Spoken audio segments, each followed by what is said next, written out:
Confidence comes from the things you have built. David Goggins. My guest in this episode of Passing the Torch is Robert Hamilton Owens, a man of many hats.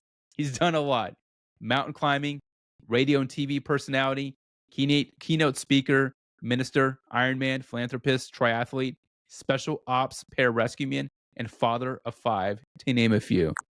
But of all the pursuits he's undertaken, there's one title that best describes his literal force of this literal force of nature. Robert is the fittest and mentally toughest. Is it 71-year-old or 72-year-old? That whole thing's a joke. I'm not even going to tell you how old I am, but that thing came from Joe DeSena, the founder of Spartan Games. He was talking too much one day, and that's what he said. And you have a long, impressive bio, so we'll just go ahead and just get straight into the conversation. But yeah, that's so funny. But hey, Robert, why is life great right now? Pardon me? Why is life great right now? Why is life great right now? Yeah. I'm getting to do things that I love. Yeah. And I'm able to give to people and encourage people, help people. And I really like all that in all age groups. And so I'm a college coach. I'm a speaker that goes out from high schools to old people like me.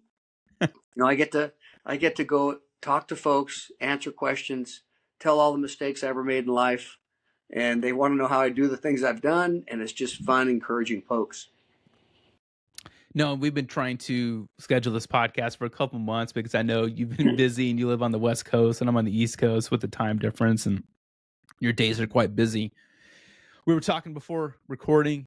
I'm going to retire from the Air Force in about 5 days. But yeah, like what's your advice to me? And I'll be 44 as well. But as I enter this next chapter, what do you got for me? Well, again, probably different to the listeners. If you're a vet, you'd hear one thing. If you're not a vet, you'd hear another. I would say if you're a veteran like we were, figure out what you want to do before you get out so that you're not stuck saying, now what, once you're out. Yeah. And so I think both you and I had an off ramp where we were excited about getting done and getting on to the next thing versus, oh my God, I don't know what to do with my life. So I don't know if I'd have a whole lot of advice except for do the thing that's a passion of yours, makes you smile and wake up in the middle of the night thinking about it. That's podcasting for me because it allows me the opportunity to have conversations with amazing people like yourself. And this is what it's almost in a good way become an obsession to where I find myself staying up till 2:00 in the morning sometimes repeatedly not because I'm stressed out, because I'm just diving into research and I am so excited just learning about people as I get to talk with them. Yeah, it's fun talking to interesting people. Yeah. I want to ask you because you do a lot, and I didn't get a chance to finish your bio. But what would you consider the best moment of this year, 2025, for you personally? Oh gosh, the best moment. Well, I'll give you maybe a couple. I coach college crew, those big long boats you row in the Olympics. Yeah. So I have 50 kids this morning at 6 a.m. on the water, plus a girls team. I got to say hi to 30 collegiate women athletes. And hanging out with young people makes me smile. And I get to encourage them or kick their ass. And so it's really fun to be a coach and say, why are you so weak, man? Get your act together, That's fun. The other day, I went to a thing that Scott McGregor went to, this Running Man thing. Yeah. And the goal of the Running Man thing is to run around this stupid horse track that's a mile and oval. And I got a new knee. I got a new knee replacement. It's all metal. And so the point was to go and to see what you want to do as far as running. And so I got up and knocked out 40 miles. And so I said, hey, I just did 40 miles, just no training per se, just my regular training. And that was a highlight. That was way fun. And then another fun thing, I was back on the East Coast speaking and coaching, and I met a guy named Rick Prado. And Rick Oh Prado, my man. so I went to his house and had lunch with him. And we talked for 4 straight hours Robert, nonstop. sorry, real quick. He's a dream podcast guest. So if you're able to send him a text or anything, like I read his book. Yeah. Oh my Wow. god, my god. Yeah. So I gotta be honest. So you and Rick Prado are the two people that I told Scott. I was like, man, I got to get these guys on my podcast. And he was like, hey, I'll help you get them. But anyway, Rick, I'm sorry to you'll interrupt like you, but Rick. You'll yeah, like Rick. very, very riveting. The book, and then I've listened to him on podcasts as well. Just the whole story. Anyway, please continue. I'm sorry. I had to throw that in there. No, for the listeners, the book is called Black Ops. Rick Prado, he was an Air Force pararescueman Yeah. that went with the agency and did another 25 years or so undercover agency stuff. And he did mainly Central South American because he's Cuban, so he speaks Spanish. And so he tells his stories. And I called him up and I said, hey, dude, I'm going to be back there. I want to meet you. And he said, come over. So I went over and sat on his couch and had his dog get in my lap. And we sat for a couple hours and we went out to lunch. And we talked for 4 straight hours nonstop. His wife just said, what are you guys talking about? And we ended it with a cigar. And we had just this classic moment of just two pararescuemen sort of telling their stories and talking to each other. And yeah, I'll hook you up. Please do. So I love that. And thanks for sharing that. It's stuff like that. You asked me, like, what do I love about the Air Force and military? It's that stuff, because you can just show up, and I imagine you guys are probably telling stories about people or assignments or whatever. But how important are those interactions where you can just go hang out at someone's house and hang out for 4 hours? How much does that help the mental health and the mental mindset?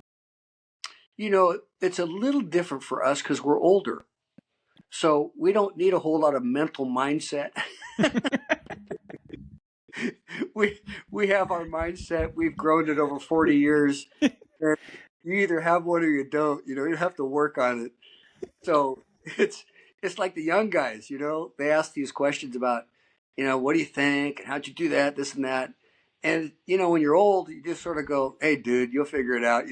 Do this and do this, do this, and don't do that, and shut up a lot and listen, and you'll be Yeah. good. So it was just fun to share stories, but I asked him a lot, and then he asked me a lot, and it was a multi-contributing kind of a deal. Like I Yeah. asked him all those stories that you read about in the book, and he asked me all the stories about reading in the book, and we just laughed and high-fived, smoked that cigar, and told his wife to, we'll talk to you in a little while. Just kept going.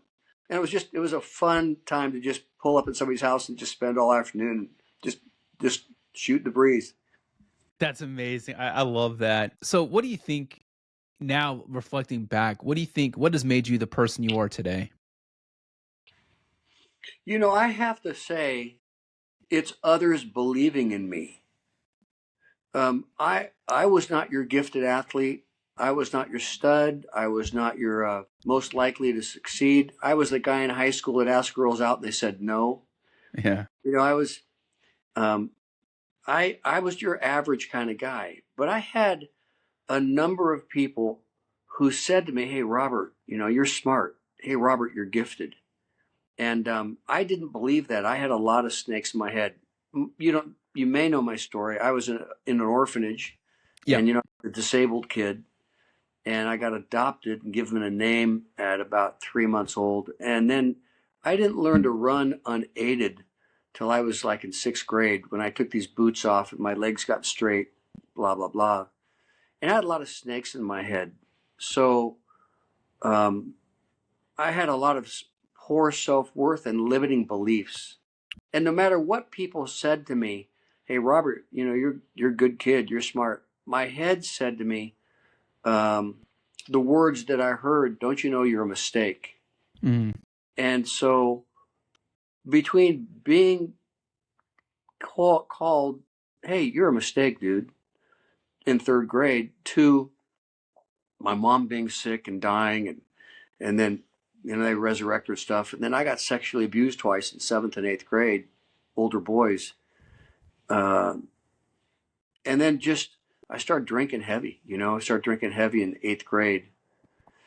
And it wasn't until I got to be 20 that I really, really could believe the things that people were saying, like, you have worth and value. My dad was a Mensa. He was a genius out of Stanford. So he wanted an academic kid, a smart kid, to be an attorney. My dad was a judge and a war crimes prosecuting attorney in Manila, like Nuremberg, Germany. He was Wow. a prosecuting attorney in Manila. And when he adopted me, he had a vision for my life, and I wasn't that kid. I wasn't wired like him. So it was a tough time growing up.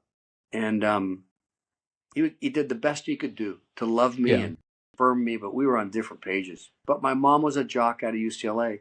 She got a degree in physical education. They got her master's at Wellesley's in Boston. And so she took me on when she adopted me as a project. She thought I was cute with bent legs. And so she brought me home, and I was a project, and she made me that project. And um, so when I had people say all these positive things to me while I'm getting kicked out of school all the time and in jail and stuff, I had a defining moment when these two pararescue guys said to me, they were both beach lifeguards, like I was a beach lifeguard, because I loved the rescue thing. I had Yeah. my first person die in my arms at 15 and a half when I was 15 and a half. And these two PJs were reservists at the 303rd out of Riverside. And they said, "Hey, Robert, you need to come become a PJ."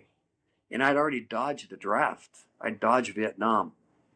And why in the world would somebody want to enlist in the military if you've already dodged it during Vietnam?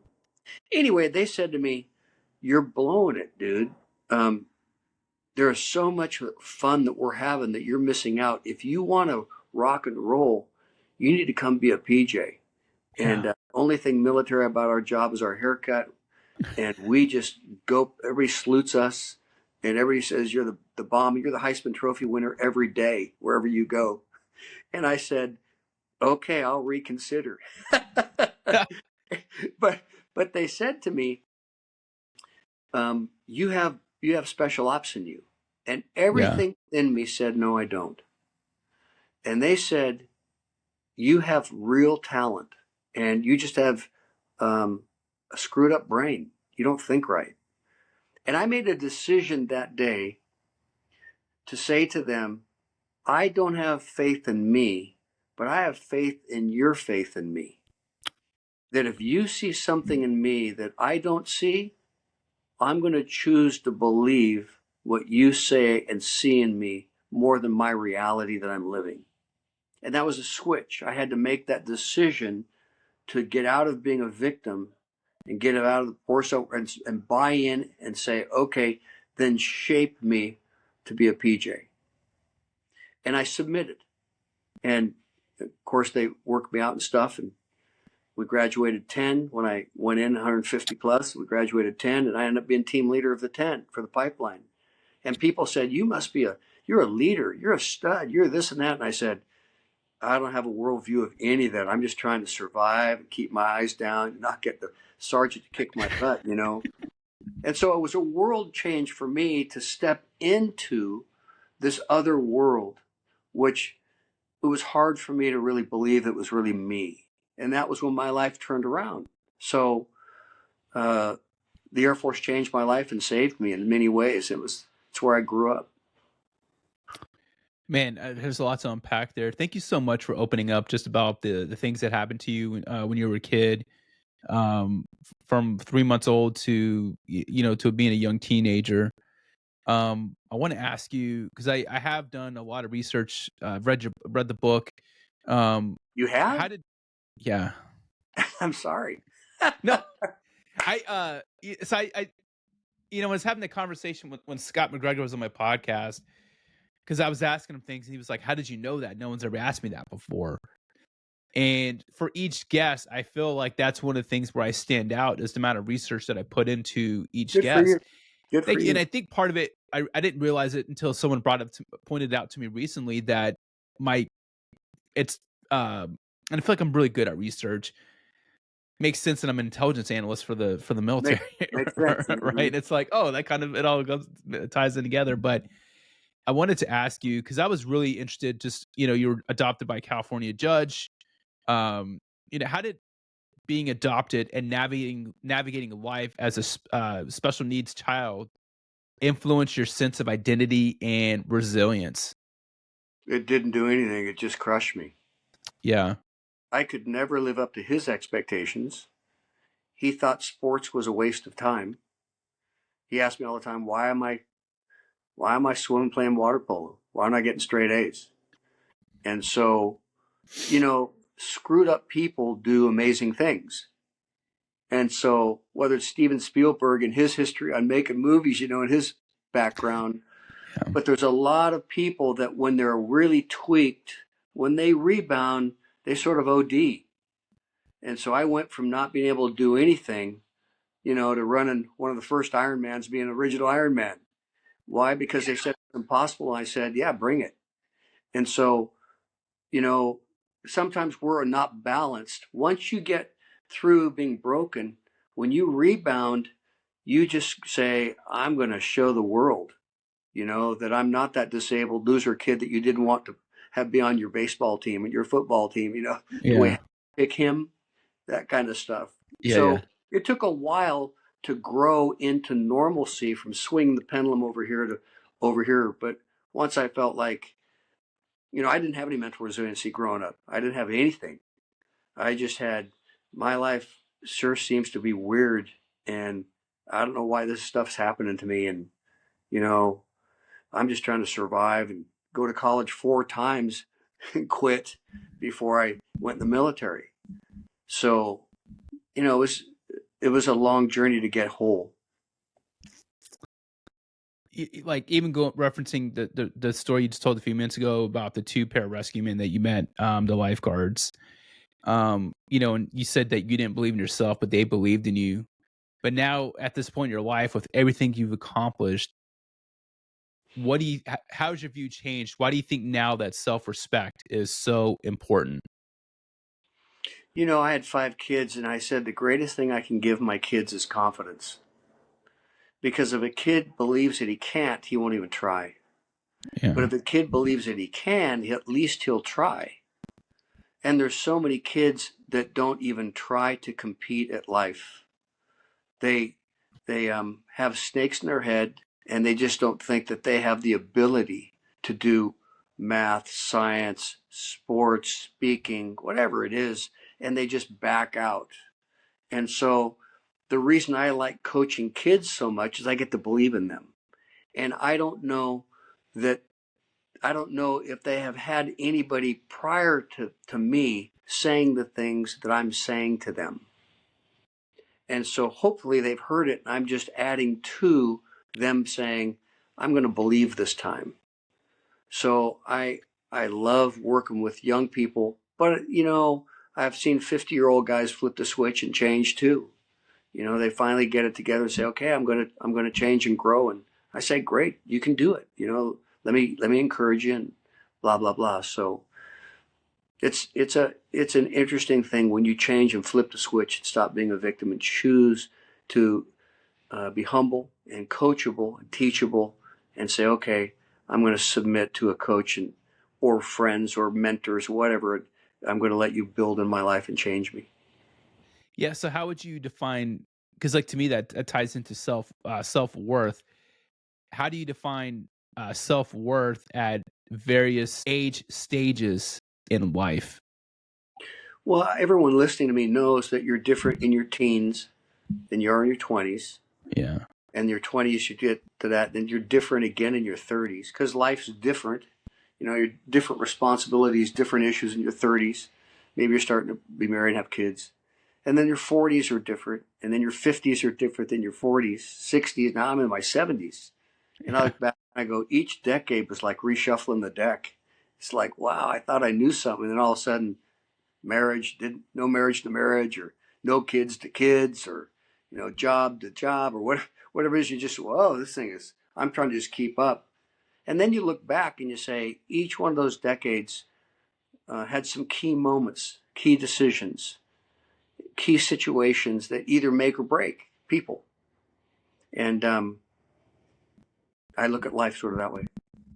That's a great point because I think about um when I joined, I had just turned 21. So pretty much all of my 20s were in the Air Force, all of my 30s, and then, a good, about 40% of my 40s were in the Air Force. Yep. But there was defining moments at each interval of of my life. I was in the Air Sure. Force. Um, so one of the things that really strikes like stood out to me, and I mean, it's obvious. It's just your mindset with everything. Just reading your background, and you talked about the Running Man, the whatever. Like you were sending me videos and pictures from your time there. It's funny. Like if I were to go back and look at my text history with you, it's always videos of you either rowing or coaching rowing or crew or the whole running thing, which I think is awesome. I love it. So keep those coming. It But was funny. Maybe your listener would like this. What I try to do is to look at life somewhat like Goggins, embrace the suck. But what am I capable of? Not my age, but what am I capable of? Well, I'm capable of still learning a language if I want to. I'm capable if I want to stop drinking or drinking, smoking weed. I'm capable of anything probably I want if I want to make the decision. And so, in my 70s, well, what am I capable of? And nobody in my 70s or in the 70s thinks like that. They think, how's your medications working for you? yeah, And so they think like 70-year-olds. So I don't spend any time with 70-year-olds or 60-year-olds. I only spend time around young people. And they say, hey, Mr. Owens, do another rep, you know? And so, it's like it's your perspective. And if you don't spend time with dreamers and excited people about life, whatever the age group, you'll end up settling for people who are no longer living, they're just existing. And if you let those people go ahead and fill your brain or your world, you'll be like the people you hang with. In my 70s, winners hang with winners and losers hang with losers.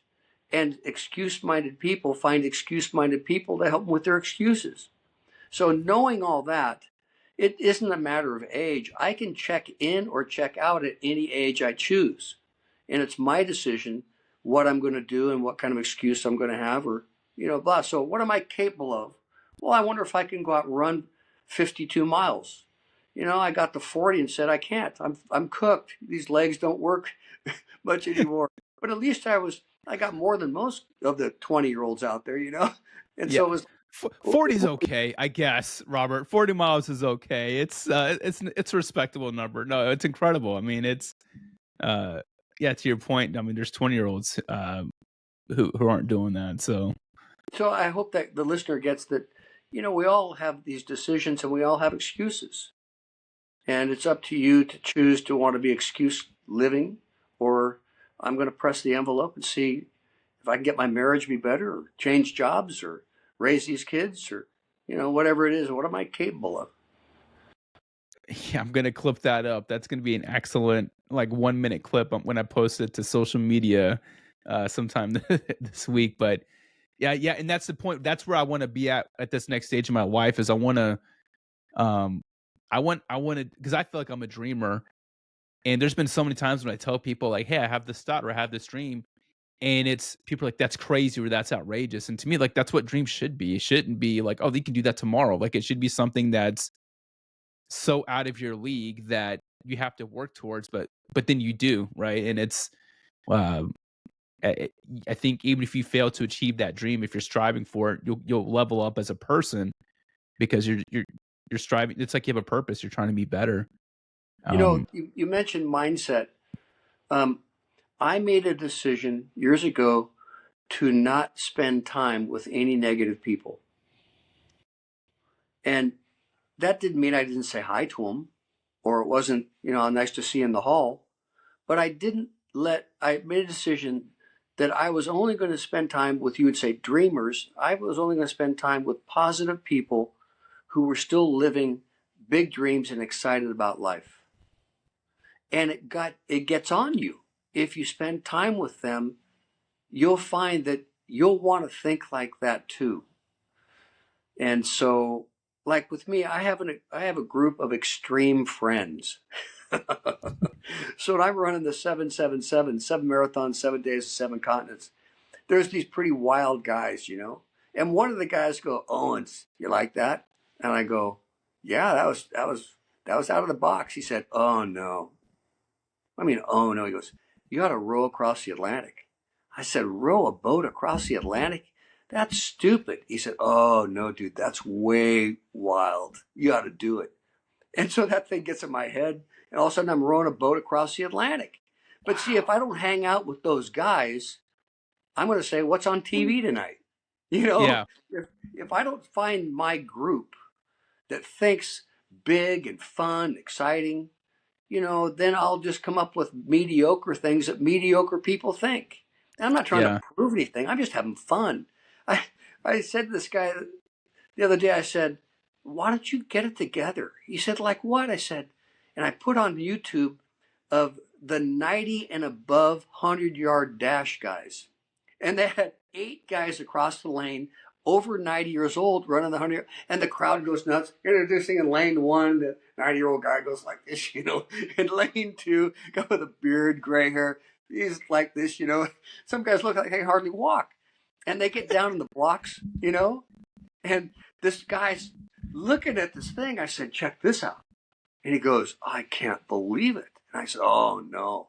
There's another one for over 100-year-olds. And these 2 guys are the best. One's called Lightning and one's called Thunder." And I Yeah. showed him a picture then of these 200-year-olds, and they're high-fiving, and they're going nuts. And I go, "Don't you want to have fun like them? Don't you want to be happy?" And they just whoosh, like, I don't know how to think like that. Well, it's the people that you hang with. But if I have to be careful when I spend time with that wild group. My wife bans me, like, "Hey, don't spend time with them." I said, Yeah. Can I row the Pacific now?" And she said, "No, you're not going to row the Pacific." Anyway, so they'll get you all moving and stuff, and you're like your friends. So I hang around with people that give me a mindset that there's no problem. Let's get it on. No, I was actually going to bring up, brag about you rowing the Atlantic. When I read about that, my thought was, how did your lats feel? Because I feel like that's got to be like you have to be fried after that, like your arms and I mean, You know, it's really your lats are the secondary thing. You know anything about rowing? Rowing is all a leg game because you're okay, on a seat that rolls back and forth. So you push back like you're doing a squat, then you end it with your arms, then you slide up like a low squat. And so, um, funny thing was doing that kind of stuff, 43 days, 12 hours a day of rowing. We ate expedition meals, pour hot water in and stir. And they don't have necessarily the best protein, carb, um, fat ratio. And I found that my thighs began to wither. I was losing weight in my muscle mass because I didn't have enough fat in my diet. And so I thought, well, how do guys do Everest on these expedition meals when I'm rowing and I'm watching my body begin to shrink, even though I'm eating 5 to 6,000 calories a day? It wasn't the right calories for that kind of 12 hours a day rowing in big swells and waves breaking on you and all that stuff. Your body, anyway, so my legs began to give and I started using my arms more because I was thinking, are all you guys' thighs, dwindling up? And they said, we're having some challenges. You start off strong, but you're limping sometimes in because you're just not the same physical body that you were when you started 43 days before. so with all that, is there anything that you're doing? Because it's more than just physical training. Is there anything that you do specifically for mindset training? Yeah. I I learned an awful lot as when I was a coach for SEAL Fit. SEAL Fit's with Mark Devine. And SEAL Fit is a CrossFit gym designed for Navy SEAL training. So if you go to SEAL Fit, one word, CrossFit, SEALFit.com, mentorship.com. Mark Devine, Navy SEAL commander, is the guy. And I coached for him for 7.5 years up until I got this knee replacement. And he's all mindset. And so we learn an awful lot about breathing, deep breathing, box breathing, and how to get emotional and mental control of your mind. And one of his big things is you have a mental gym as well as a physical gym. Oh. And you develop going to your mental gym every day for neuroplasticity of rewiring your mind for the positive and for the belief versus the negative and the unbelief. And so we train our special ops kids going in, or Air Force Special Warfare when I go back there, about you need to work your mind gym before you do your physical gym, because your mind gives up and quits before the body does. And then if you read a book called How Bad Do You Want It by Matt Fitzgerald, he talks about the PhD thesis on cortisol and what happens in the brain. And there's two different chemicals that are released in your brain when you first hit mental pain. Oh my God, this really hurts. I'm going to die. There's a chemical drip in your brain that says protect yourself from you. Don't go into that pain zone, quit. And once you've trained yourself to go into the pain and come out of the pain, you can do it. Then there's another chemical that's different, that's for physical pain. Your body's really now physically screaming at you. And if you can learn to make those two pains your friend, which means there's a lot of training in pain. Oh, won't kill me, just makes you miserable. Will make miserable your friend. Then you get through those, you get in that nirvana place of flow, and pretty soon you can handle almost anything. But it takes the work of going in to train your mind for the mindset of the pain won't kill you. It's your brain trying to protect you. And you have to practice that day after day. Get your mind gym squared away 3 times a day. Get ready for what we're going to do. Get ready for what we're going to do. Get ready for you to do. And then physically get it. And you can, that's what I do, is I train endurance athletes to do things they don't think they can do, because you'll learn how your mind gym is. That's incredible. It actually makes me think of Muhammad Ali when, there's a famous interview years ago when someone asked, how many push-ups a day do you do? And he said 7. We're talking about the heavyweight champ. And then it turns out like he was talking about, I do as many as I can until I can't do anymore, until I'm absolutely tired. And then I start counting push-ups when I'm tired, when I feel depleted. Right. And then and I'll that do takes, more. yeah. Same So thing.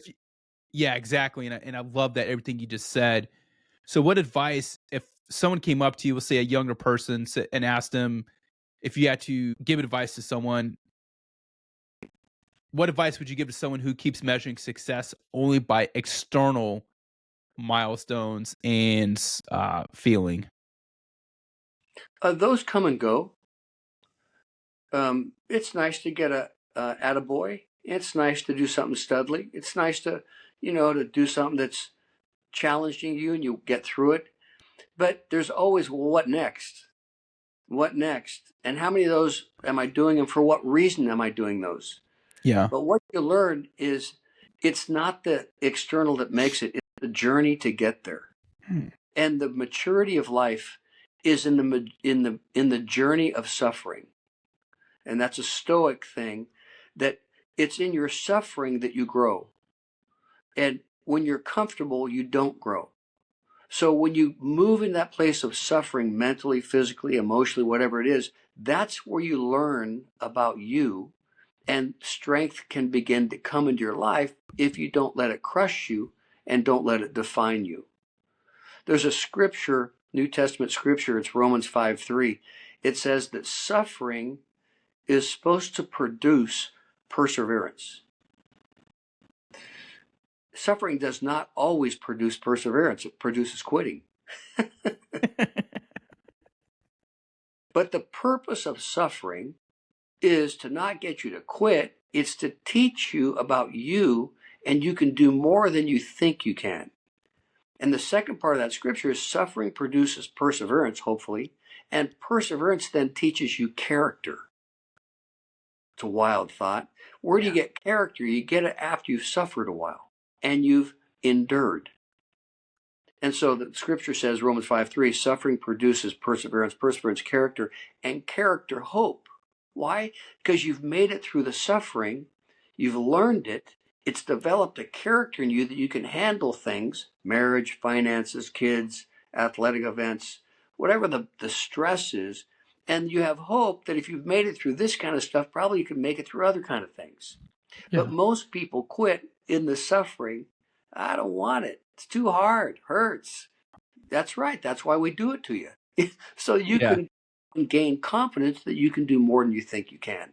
And most people don't want to pay the dues of maturity, of going through tough things. They want to bypass it. And therefore they end up being weak the rest of their lives and quit often. Yeah, I think there's the same thing. I've seen like graphs or pictures where it says easy choices lead to a hard life. Hard choices lead to an easy hard choices lead to an easy life. There's a quote that I love that I heard 3 years ago that I remind myself of often is, and actually, so I had even though I'm going to officially retire this Saturday, my retirement ceremony was back in May.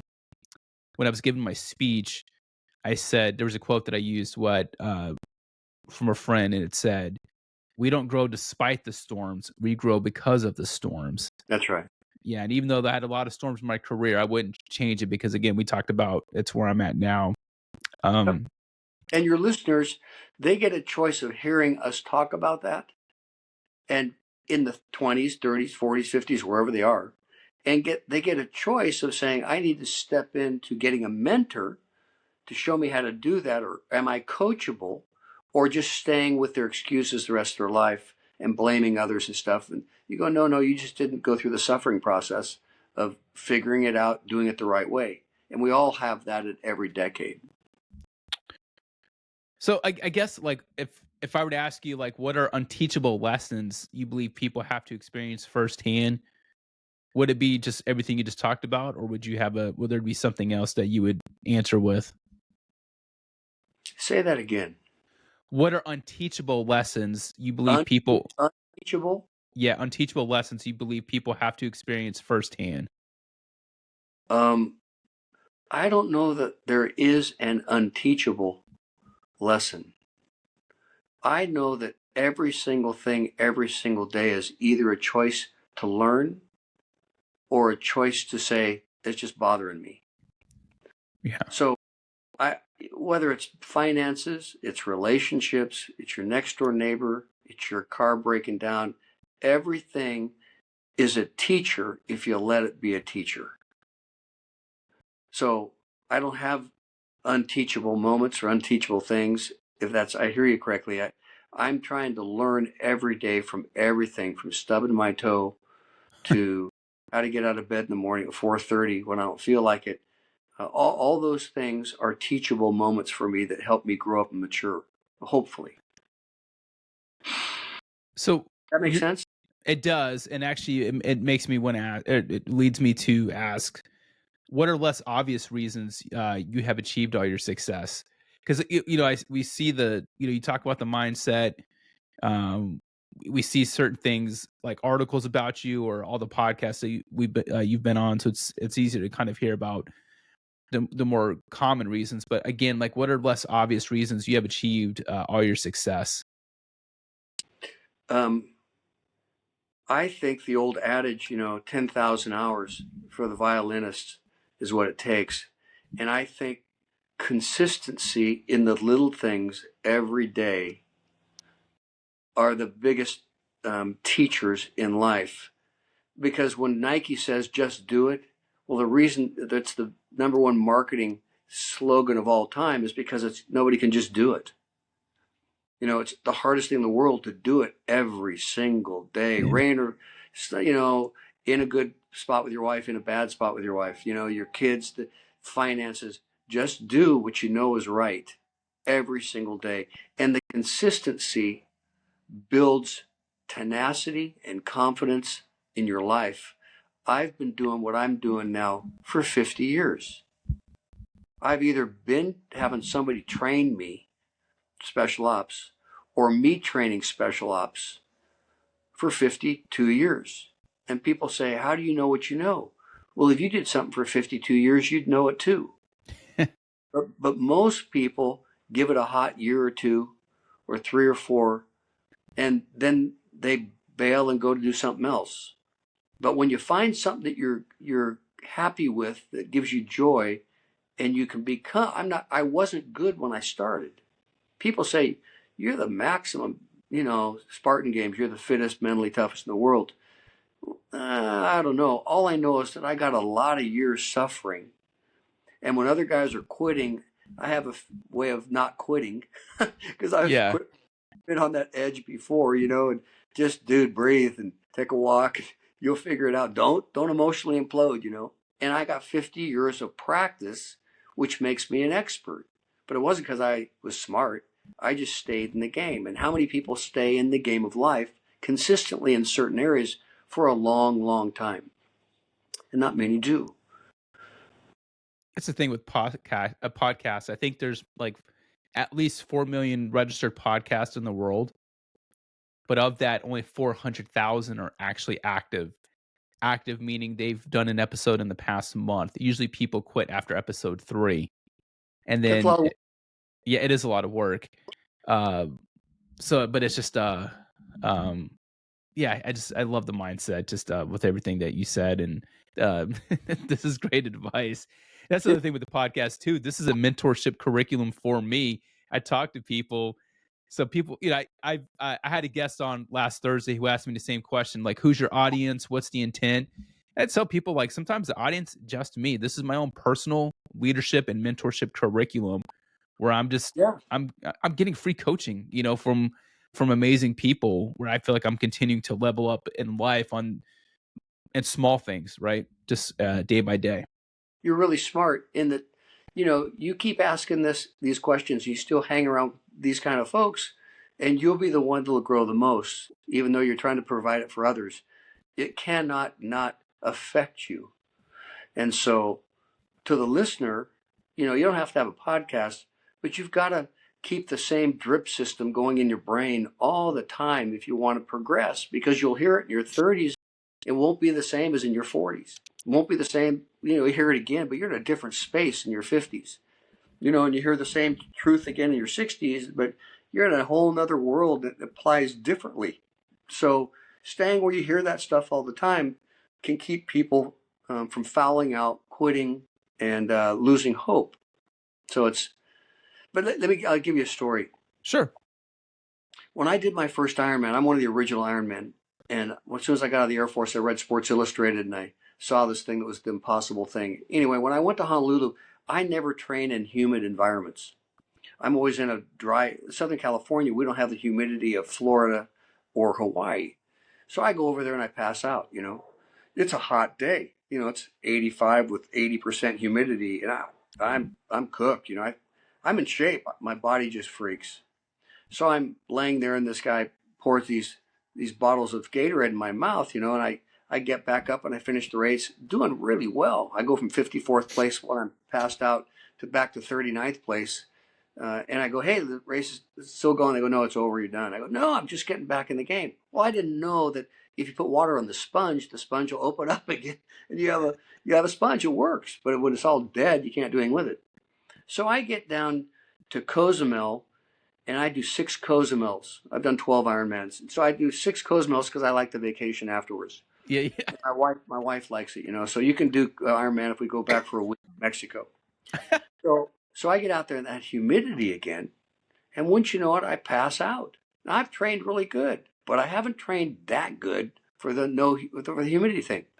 And so I'm laying there, and somebody says, we'll call the ambulance. And I go, no, that's okay. Just give me some fluids, put some water on the sponge. And they don't know that. They're sirens and stuff. I'm laying in the street. And just stand me up. So I drink some fluids, walk around a little bit. They get tired of looking at me. There must be somebody else to help. And I say later, and I go finish the Ironman. And they go, how'd you do that? I said, well, I learned it in Hawaii. So I go back to Mexico again. I pass out again. I go about 20 miles on the marathon, about 9 o'clock, 10 o'clock at night, still hot. I pass out again. The ambulance comes, and stuff. They go, you're cooked, you're dead. And I go, I know, just stand me up. let me have some fluids, let me pee, and let me walk a little bit. And I go finish the Ironman and run away from the ambulance. And people say, what kind of mindset? Well, it's not that it's a mindset. It's if you've overcome once and learned that it's not a deal breaker. It feels like a deal breaker. It looks like a deal breaker. But when you figure out, you can do more than you think. So I think I've passed out 5 or 6 times in 12 Ironmans. Always because I only do hot, humid, races. The point of that is once you figure it out, it's not a big deal. But to the person who hasn't worked through their stuff, it's a deal breaker. Yeah. And life is full of deal breakers. If you haven't got a mentor to walk you through that pressure that wants to crush you, it's okay, dude. You're going to make it, your marriage will make it, your kid will make it, whatever it is. Or you figure it out on your own and you just figure that out. And that's a life lesson for people to learn to go through stuff. And I went in the recession of 2009. I lost my house, and I built a house for 2.5 million, and it went on the market for 750,000. Oh my goodness. And so it was our nest egg. I'd bought and sold, flipped houses from 100,000 all the way up to 2.5, and I lost everything. And when I did, I thought my world has come to an end. And I thought, what am I going to do? And I remember I was down hitchhiking, trying to get to my bank in Southern California. I didn't have any cash on me. And I was hitchhiking at the 405 out of LAX, pulled my roller bag out there and stood with my thumb out. Nobody picked me up for like 4 hours. So I rolled myself back to the Marriott Hotel. And what am I going to do at midnight? I don't have any money. And I went into the back room. I knew the place from conferences, the back toilet area. And I got in the handicap restroom because it's big. And I put my bag on top of the toilet, and I got in the hugging the throne on the cold floor with the lights on, and I went to sleep hugging that toilet. And here's a guy, I've been all over the world, 30 nations, doing this and that, known for this and that. And here's my first experience losing everything in my life. End up losing my marriage, end up losing stuff.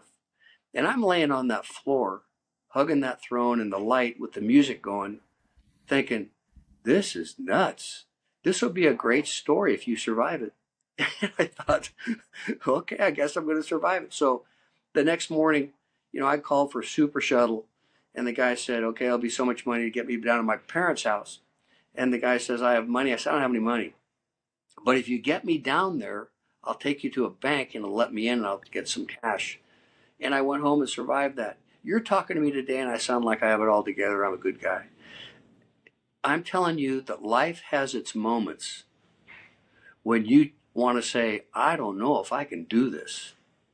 And if I can just not make a mistake when things are going really tough, if I can not foul out, make some stupid emotional decision, you can recover. But you've got to learn to pay your dues, mental attitude.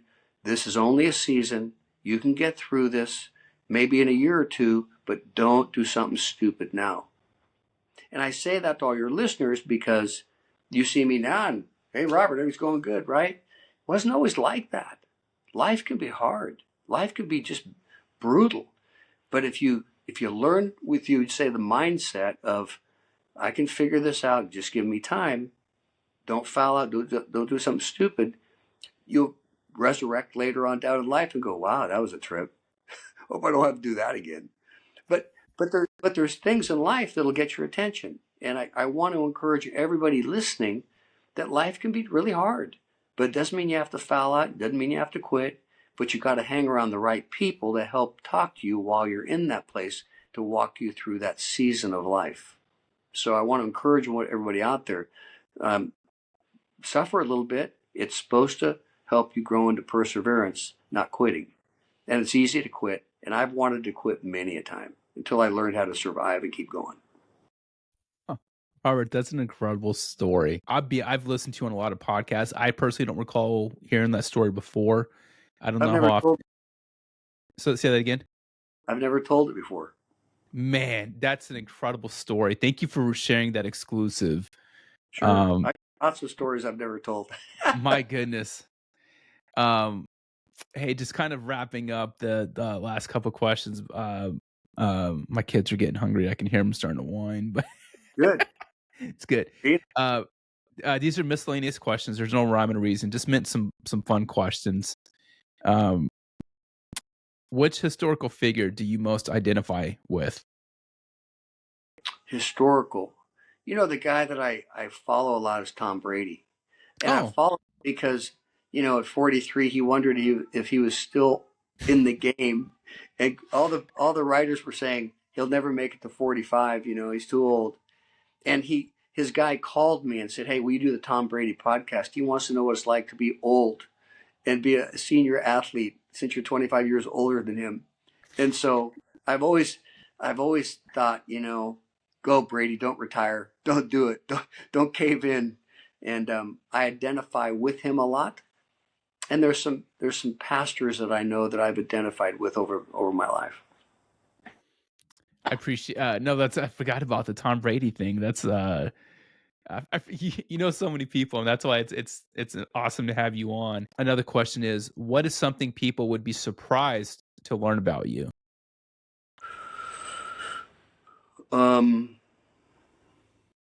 that I I have the same thoughts about failure as they do. I think the negative thoughts just like they do. I've just learned how to not camp there with them and how to drive them out of my brain and rewire my brain to be positive when everything around me is screaming negative. Mm, So I'm not this big positive guy. I'm a positive guy that works every day to keep the negative realities out of my life and to keep dreaming and keep moving. man, that's great. Um, the last question I have, and it's one I end every podcast with, is if there was a giant billboard with your picture on it for the world to see, where would you want that billboard to be, and what would you want your billboard to say? I wanted to be in front of some high school and say, you can do great things. Don't get pigeonholed. Don't give up. Thank you so much for being on my podcast. You are absolutely incredible, sir. It is an honor from one airman to a next. Thank you for service to our country, to our Air Force. Thank you for paving the way for me and many others after me. Just thank you for your time, and again, thank you for this honor of being on my So, podcast. This is you'll be 74 someday and they'll just say, you're incredible. You'll laugh like, nah, but thanks. I appreciate it. It's not really so much. So let me close by saying this to those of you that are listening out there. Martin needs to hear from you. He needs to know what you like about this, what you don't like about this. If Owens was any good or Owens was just stupid. He needs feedback from you so that he knows how to book guests that help you. So if you'd please give Martin some feedback about this, he would really appreciate it. He's done 99 podcasts, and I don't know how many he hears feedback from, but he'll tell you how you contact him and all that stuff, and then tell him what you like about it. And I'd be happy to come back sometime. absolutely. Only if your listeners demand it. But if they don't say anything, then you shouldn't have somebody back, right? So Because they're yawning.